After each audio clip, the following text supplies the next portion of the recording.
O desejado de todas as nações. Capítulo 31. O Sermão da Montanha. Raramente reunia Cristo os discípulos a sós com ele para lhe receberem a palavra. Não escolhia para auditório apenas os que conheciam o caminho da vida. Era sua obra pôr-se em contato com as multidões que se achavam em ignorância e erro.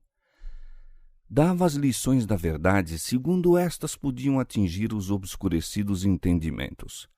Ele próprio era a verdade, lombos cingidos e mãos sempre estendidas para abençoar, buscando, com palavras de advertência, súplica e animação, erguer a todos quantos iam ter com ele. O Sermão da Montanha, conquanto feito especialmente para os discípulos, foi proferido aos ouvidos da multidão. Após a ordenação dos apóstolos, Jesus foi com eles para a praia do mar. Ali, de manhã cedo, começara o povo a se reunir.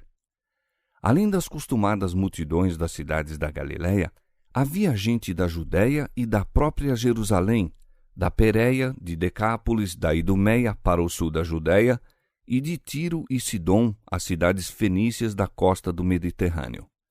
Ouvindo quão grandes coisas fazia, tinham vindo para o ouvir e serem curados das suas enfermidades, porque saía dele virtude e curava a todos.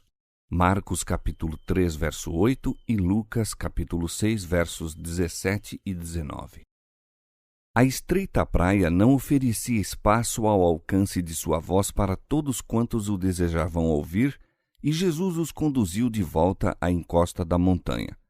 Chegando a um espaço plano, que proporcionava aprazível lugar de reunião para vasto auditório, sentou-se ele próprio na relva e os discípulos e a multidão seguiram-lhe o exemplo. O lugar dos discípulos era sempre próximo a Jesus. O povo comprimia-se constantemente em torno dele, mas os discípulos entendiam que seu lugar junto do Mestre não devia ser tomado pela multidão.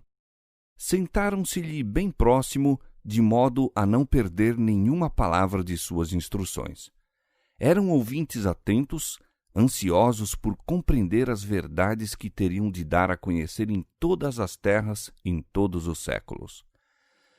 Com a impressão de que podiam esperar qualquer coisa acima do comum, apertaram-se todos em volta do Mestre. Acreditavam que o reino seria em breve estabelecido e, em vista dos acontecimentos daquela manhã, convenceram-se de que seria feita alguma declaração a esse respeito. Também a multidão estava em atitude de expectativa e a ansiedade das fisionomias atestava o profundo interesse.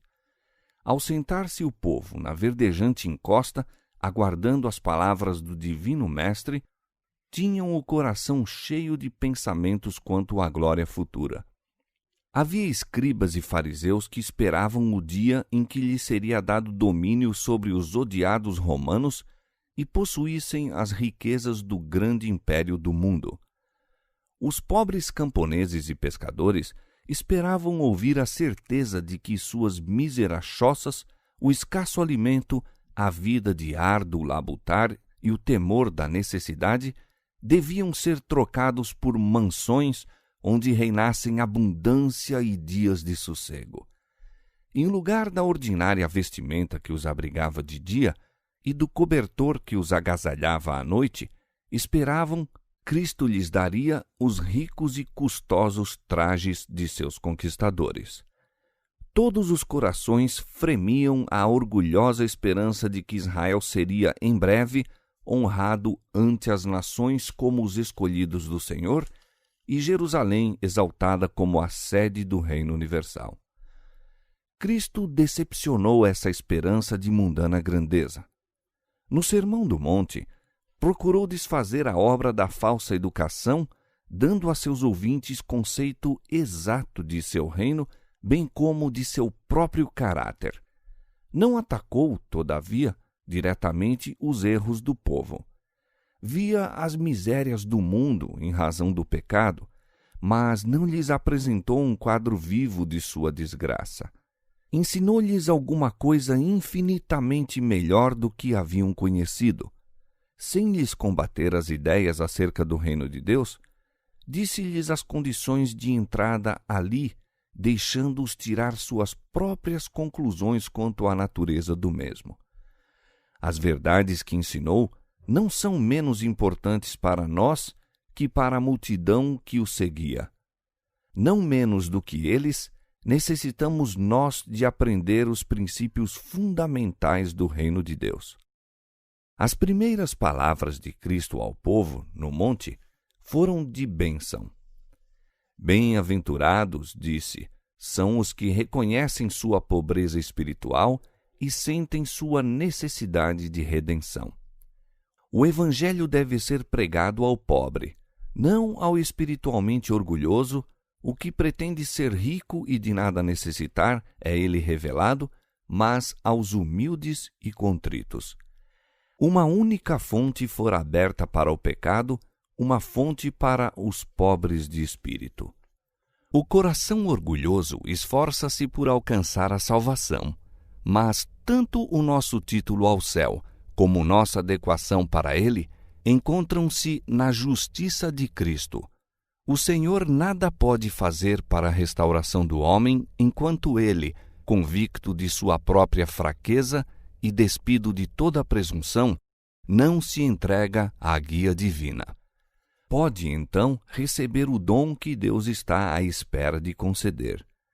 Coisa alguma é recusada à alma que sente a própria necessidade.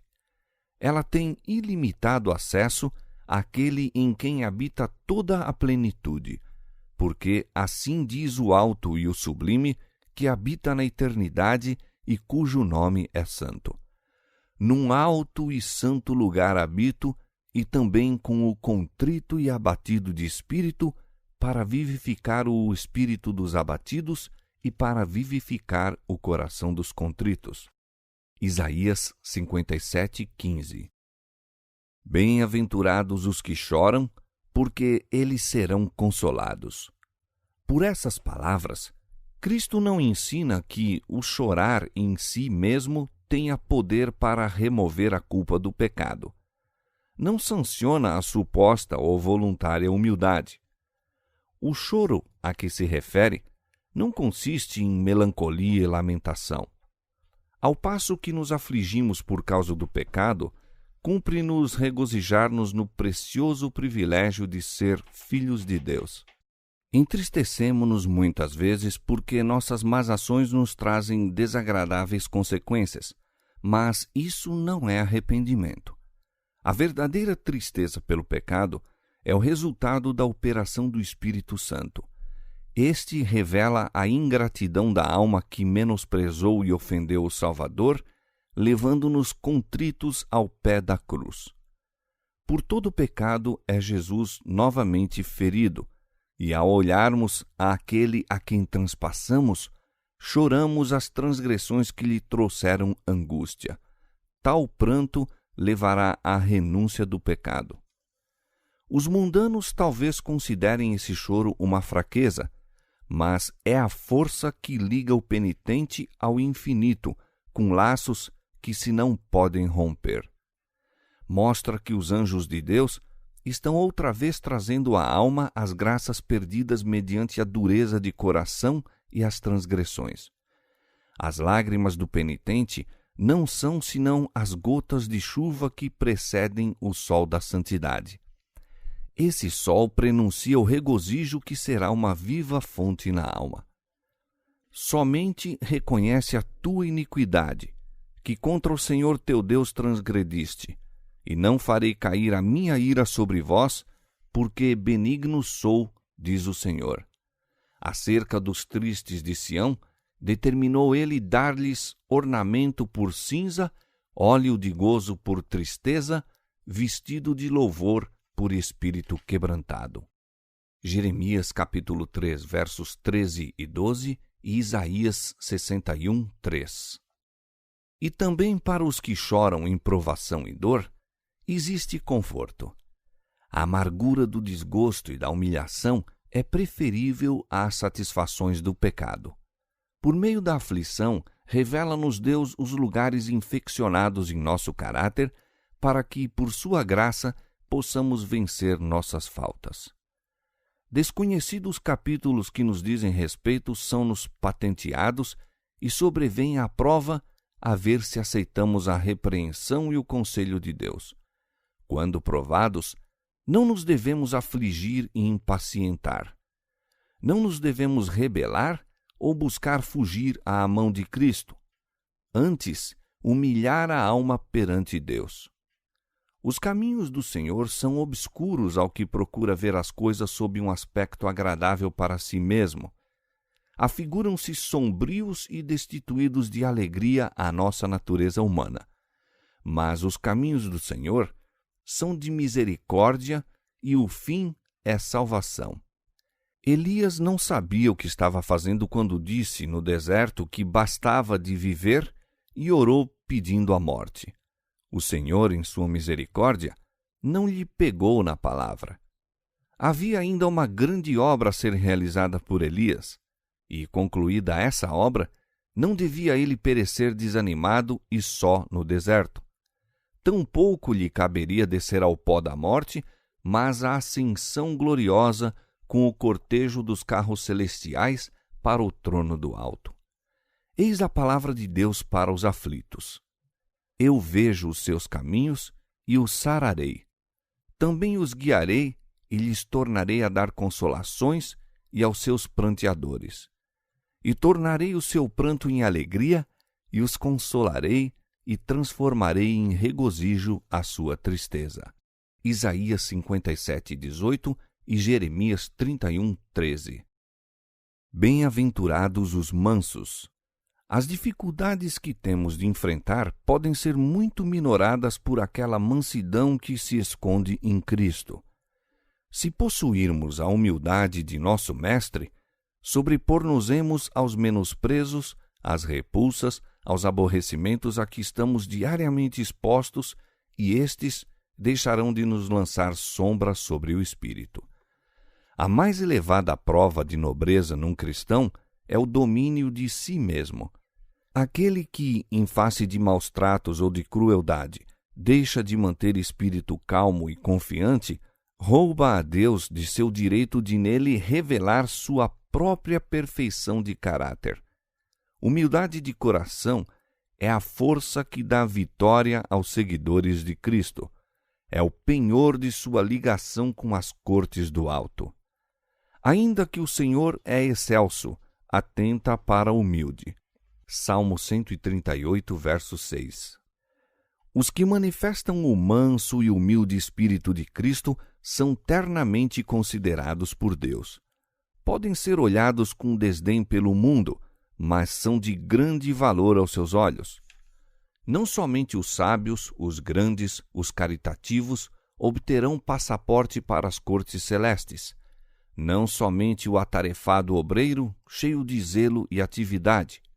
Não, o pobre de espírito, que ambiciona a presença permanente de Cristo, o humilde de coração, cujo mais alto anelo é fazer a vontade de Deus, estes receberão uma entrada abundante. Achar-se-ão entre os que lavaram suas vestiduras e as branquearam no sangue do Cordeiro. Por isso estão diante do trono de Deus e o servem de dia e de noite no seu templo. E aquele que está assentado sobre o trono os cobrirá com a sua sombra. Apocalipse capítulo 7, verso 15. Bem-aventurados os que têm fome e sede de justiça. O sentimento da própria indignidade levará o coração a ter fome e sede de justiça, e esse desejo não será decepcionado. Os que dão lugar a Jesus no coração compreender-lhe-ão o amor. Todos quantos anseiam ter semelhança de caráter com Deus serão satisfeitos. O Espírito Santo nunca deixa sem assistência a alma que está olhando a Cristo. Ele toma do que é de Cristo e mostra-lhe. Se o olhar se mantiver fixo em Jesus, a obra do Espírito não cessa até que a alma esteja conforme a sua imagem. O puro elemento do amor dará expansão à alma, comunicando-lhe capacidade para altas consecuções, para maior conhecimento das coisas celestes, de maneira que ela não fique aquém da plenitude.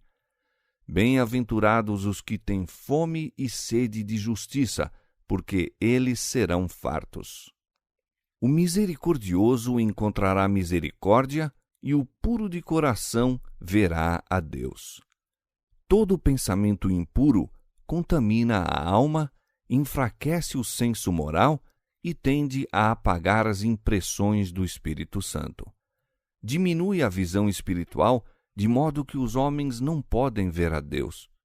O Senhor pode perdoar o arrependido pecador e perdoa. Embora perdoada, porém, a alma fica prejudicada. Toda impureza de linguagem ou de pensamento deve ser evitada por aquele que quer possuir clara percepção da verdade espiritual. As palavras de Cristo, todavia, abrangem mais que a isenção da impureza sensual, mais que a ausência daquela contaminação cerimonial que os judeus tão rigorosamente evitavam. O egoísmo nos impede de ver a Deus. O espírito interesseiro julga a Deus igual a si mesmo. Até que tenhamos renunciado a isso, não podemos compreender aquele que é amor. Unicamente o coração abnegado, o humilde e fiel de espírito, verá a Deus como misericordioso e piedoso, tardio em iras e grande em beneficência e verdade. Êxodo 34, 6. Bem-aventurados os pacificadores. A paz de Cristo provém da verdade, é harmonia com Deus. O mundo está em inimizade com a lei de Deus. Os pecadores acham-se em inimizade com seu Criador e, em resultado, em inimizade uns com os outros. Mas o salmista declara: muita paz têm os que amam a tua lei, e para eles não há tropeço. Salmo 119, verso 65. Os homens não podem fabricar a paz. Os projetos humanos para a purificação e erguimento dos indivíduos ou da sociedade deixarão de produzir a paz, visto como não atingem o coração. O único poder capaz de criar ou perpetuar a verdadeira paz é a graça de Cristo. Quando esta é implantada no coração, expelirá as más paixões que causam luta e dissensão. Em lugar do espinheiro crescerá a faia, e em lugar da sarça crescerá a murta, e a vida deserta exultará e florescerá como a rosa. Isaías capítulo 55, verso 13 e capítulo 35, verso 1. As multidões surpreendiam-se ante esses ensinos tão diversos dos preceitos e exemplos dos fariseus. O povo chegara a pensar que a felicidade consistia na posse das coisas deste mundo e que a fama e honra dos homens eram muito de se cobiçar. Era muito grato alguém ser chamado Rabi e ser exaltado como sábio e religioso, vendo suas virtudes exibidas perante o público. Isso devia ser considerado a suprema felicidade. Mas, perante aquela numerosa multidão, Jesus declarou que o lucro terrestre era toda a recompensa que essas pessoas haviam de obter. Falava com segurança e um convincente poder secundava-lhe as palavras. O povo emudeceu, sendo tomado de um sentimento de temor. Olhavam-se uns aos outros, duvidosos. Quem dentre eles se salvaria, fossem verdadeiros os ensinos desse homem? Muitos estavam convencidos de que esse notável mestre era movido pelo Espírito de Deus e divinos eram os sentimentos por ele manifestados. Depois de explicar em que consistia a verdadeira felicidade e como pode ser obtida, Jesus indicou mais definidamente os deveres de seus discípulos como mestres escolhidos por Deus para levar outros ao caminho da justiça e da vida eterna. Sabia que haveriam de ser muitas vezes decepcionados e sofrer desânimos, que enfrentariam decidida oposição, seriam insultados e rejeitado o seu testemunho. Bem sabia ele que, no cumprimento de sua missão, os humildes homens que tão atentos lhe escutavam as palavras haviam de sofrer calúnias, torturas, prisões e morte, e continuou: Bem-aventurados os que sofrem perseguição por causa da justiça, porque deles é o reino dos céus. Bem-aventurados sois vós, quando vos injuriarem e perseguirem, e mentindo disserem todo mal contra vós por minha causa. Exultai e alegrai-vos, porque é grande o vosso galardão nos céus, porque assim perseguiram os profetas que foram antes de vós. O mundo ama o pecado e aborrece a justiça, e foi essa a causa de sua hostilidade para com Jesus. Todos quantos recusam seu infinito amor acharão o cristianismo um elemento perturbador. A luz de Cristo espanca as trevas que lhes cobrem os pecados, patenteando-se a necessidade de reforma, ao passo que os que se submetem à influência do Espírito Santo começam a lutar consigo mesmos, os que se apegam ao pecado combatem contra a verdade e seus representantes. Assim se cria o conflito e os seguidores de Cristo são acusados de perturbadores do povo. Mas é a união com Deus que lhes atrai a inimizade do mundo. Levam o vitupério de Cristo. Estão palmilhando a senda trilhada pelos mais nobres da terra. Não com pesar, mas com regozijo, devem enfrentar as perseguições. Cada ardente prova é um instrumento de Deus para a sua purificação. Cada uma delas os está preparando para a sua obra de colaboradores seus. Cada conflito tem seu lugar na grande batalha em busca da justiça e ajuntará uma alegria ao seu final triunfo. Tendo isso em vista, a prova de sua fé e paciência será de bom grado aceita em vez de temida e evitada. Ansiosos por cumprir sua obrigação para o mundo, fixando seu desejo na aprovação de Deus, seus servos têm de cumprir cada dever a despeito do temor dos homens ou de seu favor. Vós sois o sal da terra, disse Jesus. Não vos aparteis do mundo a fim de escapar à perseguição. Deveis permanecer entre os homens, para que o sabor do amor divino seja como o sal a preservar o mundo da corrupção. Corações que correspondem à influência do Espírito Santo são condutos por onde fluem as bênçãos divinas. Fossem os servos de Deus tirados da terra e seu espírito retirado dentre os homens, este mundo seria entregue à desolação e destruição, o fruto do domínio de Satanás. Conquanto os ímpios não o saibam, devem até mesmo as bênçãos desta vida à presença do povo de Deus no mundo, esse povo que desprezam e oprimem. Mas se os cristãos o são apenas de nome, são como o sal que perdeu o sabor. Não exercem nenhuma influência para bem no mundo. São, pela falsa representação de Deus, piores que os incrédulos. Vós sois a luz do mundo. Os judeus pensavam limitar os benefícios da salvação a seu próprio povo, mas Jesus mostrou-lhes que a salvação é como a luz do sol. Pertence ao mundo. A religião da Bíblia não deve ser confinada dentro da capa de um livro ou entre as paredes de uma igreja, nem ser manifestada acidentalmente para nosso proveito, sendo então posta de novo à margem. Cumpre santificar a vida diária, manifestar-se em toda transação de negócio e em todas as relações sociais. O verdadeiro caráter não se molda exteriormente, irradia do interior. Se desejamos dirigir outros na vereda da justiça, os princípios da equidade devem ser entronizados na própria alma.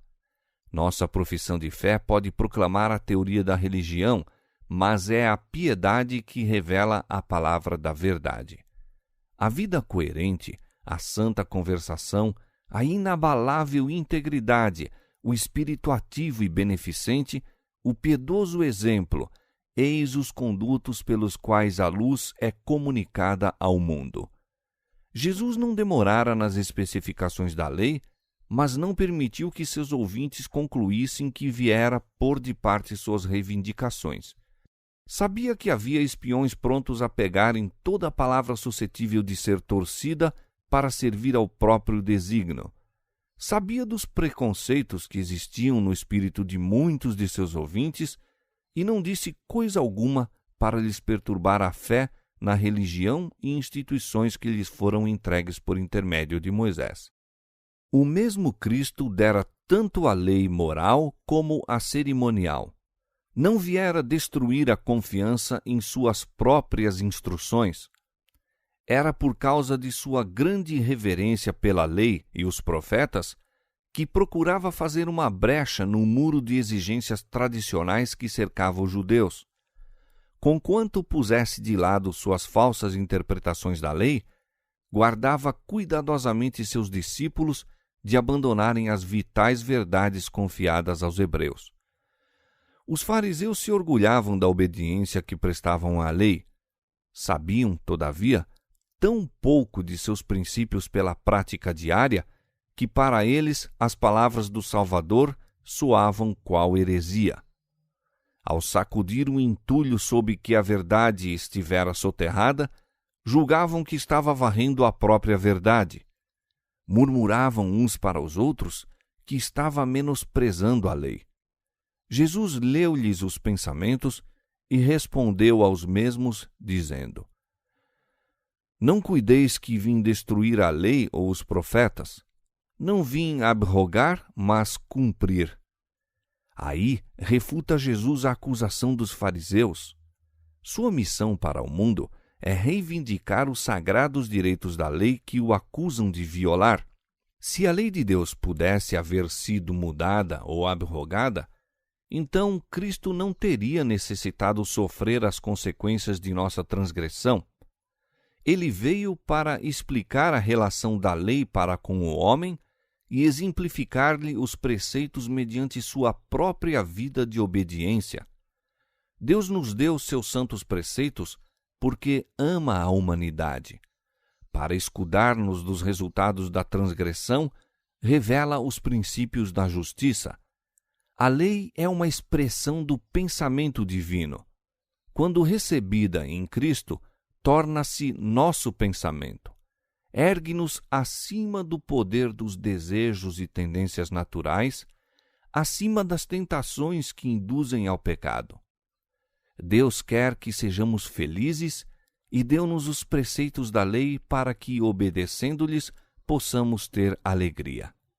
Quando, por ocasião do nascimento de Jesus, os anjos cantaram: Glória a Deus nas alturas, paz na terra, boa vontade para com os homens. Lucas capítulo 2, verso 14. Estavam declarando os princípios da lei que viera engrandecer e tornar gloriosa. Quando a lei foi proclamada do Sinai, Deus tornou conhecida aos homens a santidade de seu caráter, a fim de que, por contraste, pudessem ver sua própria pecaminosidade. A lei foi dada para os convencer do pecado e revelar-lhes sua necessidade de um Salvador. Assim o faria à medida que seus princípios fossem aplicados ao coração pelo Espírito Santo. Esta obra deve ela fazer ainda. Na vida de Cristo se tornam patentes os princípios da lei, e, ao tocar o Espírito Santo de Deus o coração, ao revelar a luz de Cristo aos homens a necessidade que têm de seu sangue purificador e de sua justificadora justiça, a lei é ainda um instrumento que nos leva a Cristo para sermos justificados pela fé. A lei do Senhor é perfeita e refrigera a alma. Salmo 19, verso 7. Até que o céu e a terra passem, disse Jesus, nenhum jota ou um tio se omitirá da lei sem que tudo seja cumprido. O sol que brilha no céu, a sólida terra sobre que habitamos, são testemunhas de Deus de que sua lei é imutável e eterna. Ainda que passem, perdurarão os divinos preceitos. É mais fácil passar o céu e a terra do que cair um tio da lei. Lucas capítulo 16, verso 17. O sistema de tipos que apontava para Cristo como o Cordeiro de Deus devia ser abolido por ocasião de sua morte. Mas os preceitos do Decálogo são tão imutáveis como o trono de Deus. Uma vez que a lei do Senhor é perfeita, qualquer mudança nela deve ser um mal. Os que desobedecem aos mandamentos de Deus e ensinam outros a fazer assim são condenados por Cristo. A vida de obediência do Salvador manteve as reivindicações da lei, provou que a lei pode ser observada pela humanidade e mostrou a excelência de caráter que a obediência havia de desenvolver. Todos quantos obedecem como ele fez, estão semelhantemente declarando que a lei é santa, justa e boa. Romanos 7:12. Por outro lado, todos quantos transgridem os mandamentos divinos estão apoiando a pretensão de Satanás de que a lei é injusta e não pode ser obedecida. Secundam assim os enganos do grande adversário e desonram a Deus. São filhos do maligno, o qual foi o primeiro rebelde contra a lei do Senhor. Admiti-los no céu seria aí introduzir novamente elementos de discórdia e rebelião e pôr em risco o bem-estar do universo. Ninguém que voluntariamente despreze um princípio da lei entrará no céu. Os rabis consideravam sua justiça um passaporte para o céu. Mas Jesus declarou-a insuficiente e indigna. As cerimônias exteriores e um teórico conhecimento da verdade constituíam justiça farisaica. Os rabis pretendiam ser santos por meio de seus próprios esforços em guardar a lei, mas suas obras haviam divorciado a justiça da religião. Conquanto fossem extremamente escrupulosos nas observâncias rituais, sua vida era imoral e falsificada. Sua chamada justiça nunca poderia penetrar no reino do céu. O maior dos enganos do espírito humano nos dias de Cristo era que um mero assentimento à verdade constituísse justiça.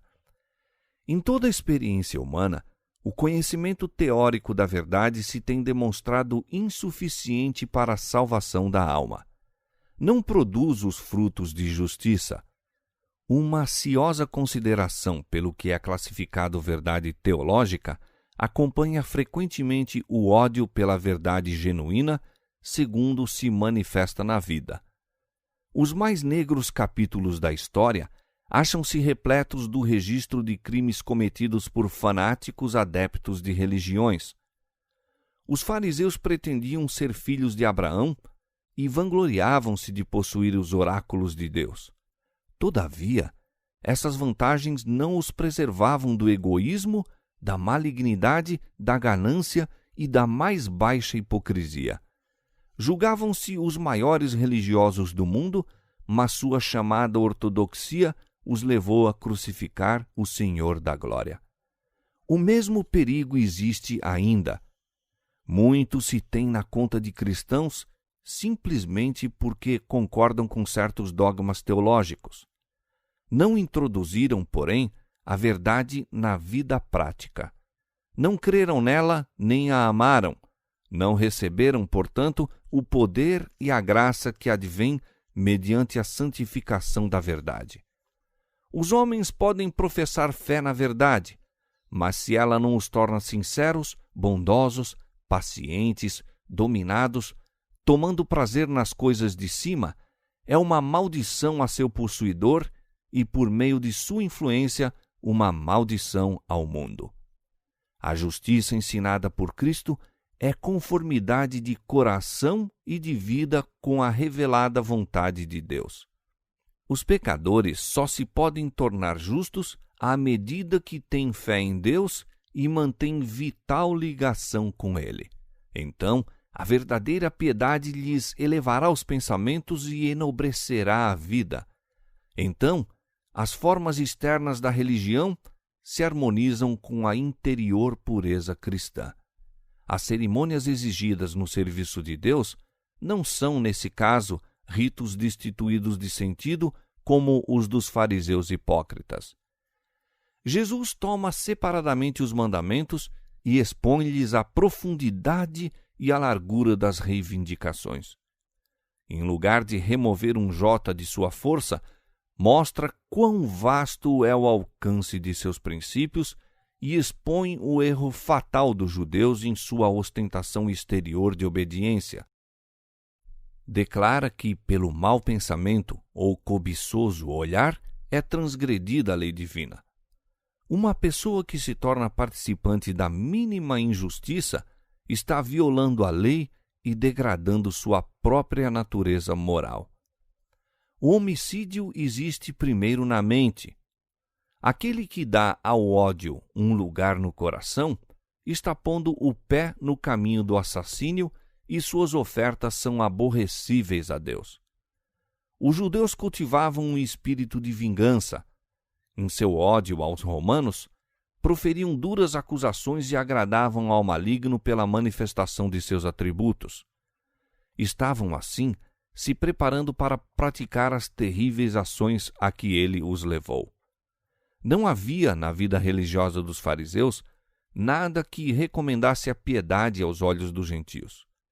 Jesus declarou-lhes que se não enganassem com a ideia de poderem revoltar-se no coração contra seus opressores e acariciar o anseio de vingar-se de suas injustiças.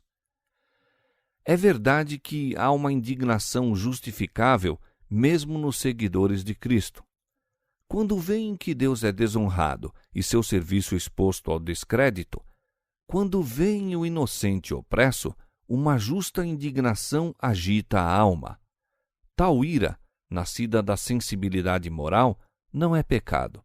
Mas os que, a qualquer suposta provocação, se sentem em liberdade de condescender com a zanga ou o ressentimento, estão abrindo o coração a Satanás.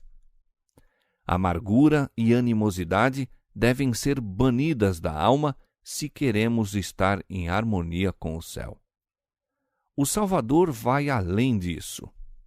Diz ele: se trouxeres a tua oferta ao altar, e aí te lembrares que teu irmão tem alguma coisa contra ti, deixa ali diante do altar a tua oferta e vai reconciliar-te primeiro com teu irmão, e depois vem e apresenta a tua oferta. Muitos são zelosos nos serviços religiosos, ao passo que entre eles e seus irmãos existem lamentáveis diferenças, as quais poderiam harmonizar. Deus exige que façam tudo ao seu alcance para restaurar a concórdia. Antes que isso façam, não lhes pode aceitar os serviços. O dever do cristão a esse respeito é claramente indicado. Deus derrama suas bênçãos sobre todos, faz que o seu sol se levante sobre maus e bons, e a chuva desça sobre justos e injustos. É benigno até para com os ingratos e maus. Lucas capítulo 6, verso 35. Pede-nos que sejamos semelhantes a ele. Bendizei os que vos maldizem, disse Jesus. Fazei bem aos que vos odeiam, para que sejais filhos do vosso Pai que está nos céus. Eis os princípios da lei e são as fontes da vida. O ideal de Deus para seus filhos é mais alto do que pode alcançar o pensamento humano. Sede vós perfeitos, como é perfeito o vosso Pai que está nos céus. Este mandamento é uma promessa. O plano da redenção visa ao nosso completo libertamento do poder de Satanás. Cristo separa sempre do pecado a alma contrita. Veio para destruir as obras do diabo e tomou providências para que o Espírito Santo fosse comunicado a toda a alma arrependida para guardá-la de pecar. A influência do tentador não deve ser considerada desculpa para qualquer má ação. Satanás rejubila quando ouve os professos seguidores de Cristo apresentarem desculpas quanto à sua deformidade de caráter. São essas escusas que levam ao pecado. Não há desculpas para pecar. Uma santa disposição, uma vida cristã são acessíveis a todo filho de Deus arrependido e crente. O ideal do caráter cristão é a semelhança com Cristo. Como o Filho do Homem foi perfeito em sua vida, assim devem seus seguidores ser perfeitos na sua. Jesus foi, em todas as coisas, feito semelhante a seus irmãos. Tornou-se carne da mesma maneira que nós. Tinha fome, sede e fadiga. Sustentava-se com alimento e refrigerava-se pelo sono. Era Deus em carne. Ele compartilhou da sorte do homem. Não obstante, foi o imaculado Filho de Deus. Seu caráter deve ser o nosso, diz o Senhor dos que nele creem. Neles habitarei e entre eles andarei, e eu serei o seu Deus, e eles serão o meu povo. 2 Coríntios capítulo 6, verso 16. Cristo é a escada que Jacó viu, tendo a base na terra e o topo chegando à porta do céu, ao próprio limiar da glória. Se aquela escada houvesse deixado de chegar à terra, por um único degrau que fosse, teríamos ficado perdidos. Mas Cristo vem ter conosco onde nos achamos. Tomou nossa natureza e venceu, para que, revestindo-nos de sua natureza, nós pudéssemos vencer. Feito em semelhança da carne do pecado, Romanos capítulo 8, verso 3, viveu uma vida isenta de pecado. Agora, por sua divindade, firma-se ao trono do céu, ao passo que, pela sua humanidade, se liga a nós. Manda-nos que, pela fé nele, atinjamos a glória do caráter de Deus. Portanto, devemos ser perfeitos, assim como é perfeito vosso Pai que está nos céus. Jesus mostrara em que consiste a justiça e indicara a Deus como fonte da mesma. Voltou-se então para os deveres práticos. Em dar esmolas, orar, jejuar, disse ele, que nada seja feito com o intuito de atrair atenção ou louvores para o próprio eu. Dai em sinceridade para benefício do pobre sofredor. Na oração, comungue a alma com Deus. Ao jejuar, não andeis cabisbaixos, a mente ocupada com vós mesmos. O coração do fariseu é um solo árido e inútil em que nenhuma semente de vida divina pode medrar. Aquele que mais completamente se entrega a Deus é que mais aceitável serviço lhe presta, pois, mediante a comunhão com Ele, os homens se tornam coobreiros seus em manifestar-lhe o caráter na humanidade. O serviço prestado em sinceridade de coração tem grande recompensa. Teu Pai, que vem em segredo, te recompensará publicamente. Pela vida que vivemos mediante a graça de Cristo, forma-se o caráter. A beleza original começa a ser restaurada na alma. São comunicados os atributos do caráter de Cristo, começando a refletir-se a imagem do divino. A fisionomia dos homens e mulheres que andam e trabalham com Deus exprime a paz do céu. São circundados da atmosfera celeste. Para essas almas começou o reino de Deus. Possuem o gozo de Cristo, o gozo de ser uma bênção à humanidade. Têm a honra de ser aceitos para o serviço do Mestre. É-lhes confiado o fazer sua obra em seu nome. Ninguém pode servir a dois senhores. Não podemos servir a Deus com coração dividido. A influência da religião bíblica não é uma influência entre outras. Tem de ser suprema, penetrando em todas as outras e dominando-as. Não deverá ser uma pincelada dando aqui e ali cor a uma tela, mas encher a vida toda como se a mesma tela fosse imergida na tinta até que cada fio houvesse tomado profundo e firme colorido. De sorte que, se os teus olhos forem bons, todo o teu corpo terá luz. Se, porém, os teus olhos forem maus, o teu corpo será tenebroso. Pureza e firmeza de propósito são condições para receber luz de Deus. Aquele que deseja conhecer a verdade deve estar disposto a aceitar tudo que ela mostra. Não pode ter nenhuma transigência com o erro. Estar vacilante e morno para com a verdade é preferir as trevas do erro e o engano de Satanás. Os métodos mundanos e os retos princípios da justiça não se misturam imperceptivelmente como as cores do arco-íris. Há entre eles, traçada pelo eterno Deus, vasta e distinta linha divisória. A semelhança de Cristo ressalta tão marcadamente em contraste com a de Satanás como o meio-dia em face da meia-noite. E unicamente os que vivem a vida de Cristo são coobreiros seus. Se um pecado é nutrido na alma ou uma prática errônea conservada na vida, todo o ser é contaminado. O homem torna-se instrumento de injustiça. Todos quantos escolheram o serviço de Deus devem descansar em seu cuidado. Cristo apontou os pássaros voando no espaço, as flores no campo, pedindo a seus ouvintes que considerassem essas criaturas de Deus. Não tendes vós muito mais valor do que elas? Disse ele.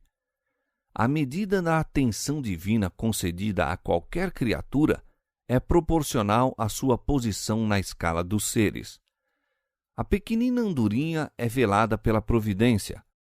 As flores do campo, a relva que atapeta o solo, partilham da atenção e cuidado do Pai Celeste. O grande artista, o artista mestre, teve pensamentos para os lírios, fazendo-os tão bonitos que ultrapassam a glória de Salomão. Quanto mais cuida ele do homem, a imagem e glória divinas. Anela ver seus filhos revelarem um caráter à sua semelhança. Como a luz solar comunica às flores seus múltiplos e delicados matizes, assim transmite ele à alma a beleza de seu próprio caráter. Todos quantos preferem o reino de Cristo, reino de amor e justiça e paz, colocando os interesses do mesmo acima de todos os outros, acham-se ligados ao mundo do alto e pertencem-lhe todas as bênçãos necessárias a esta vida. No livro da providência de Deus, o volume da vida, a cada um de nós é dada uma página. Essa página contém cada particularidade de nossa história. Até os cabelos da cabeça estão contados. Os filhos de Deus nunca lhe estão ausentes do pensamento. Não vos inquieteis, pois, pelo dia de amanhã. Devemos seguir a Cristo dia a dia. Deus não provê auxílio para o amanhã.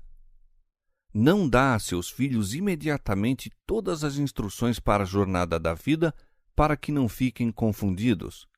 Diz-lhes apenas quanto possam conservar na memória e realizar. A força e a sabedoria comunicadas destinam-se à emergência do momento. Se algum de vós tem falta de sabedoria, para o dia de hoje, peça a Deus que a todos dá liberalmente e o não lança em rosto e ser-lhe-á dada. Tiago capítulo 1, verso 5. Não julgueis para que não sejais julgados. Não vos julgueis melhores que outros homens, nem vos arvoreis em juízes seus. Uma vez que não vos é dado discernir os motivos, sois incapazes de julgar um ao outro. Ao criticá-lo, estai-vos sentenciando a vós mesmos, pois mostrais ter parte com Satanás, o acusador dos irmãos. O Senhor diz: examinai-vos a vós mesmos se permaneceis na fé. Provai-vos a vós mesmos. Eis nossa tarefa. Se nós nos julgássemos a nós mesmos, não seríamos julgados. 2 Coríntios capítulo 13, verso 5 e 1 Coríntios capítulo 11, verso 31. A boa árvore produzirá bom fruto. Se o fruto for de sabor desagradável e sem valor, a árvore é má. Assim, o fruto dado na vida testifica das condições do coração e da excelência do caráter. As boas obras jamais poderão comprar a salvação. São, porém, um indício da fé que opera por amor e purifica a alma. E se bem que a recompensa eterna não seja concedida em virtude de nossos méritos, será todavia em proporção à obra realizada por meio da graça de Cristo. Cristo apresentou assim os princípios de seu reino e mostrou serem eles a grande norma da vida. Para fazer gravar melhor a lição, dá um exemplo. Não vos basta, diz ele, ouvirdes minhas palavras. Cumpre-vos, pela obediência, torná-las o fundamento de vosso caráter. O próprio eu não passa de areia movediça. Se edificardes sobre teorias e invenções humanas, vossa casa ruirá. Pelos ventos da tentação, pelas tempestades das provas, será varrida. Mas estes princípios que vos dei permanecerão. Recebei-me, edificai sobre minhas palavras. Todo aquele, pois, que escuta estas minhas palavras e as pratica, assemelhá-lo-ei ao homem prudente que edificou a sua casa sobre a rocha. E desceu a chuva, e correram rios, e assopraram ventos, e combateram aquela casa, e não caiu, porque estava edificada sobre a rocha.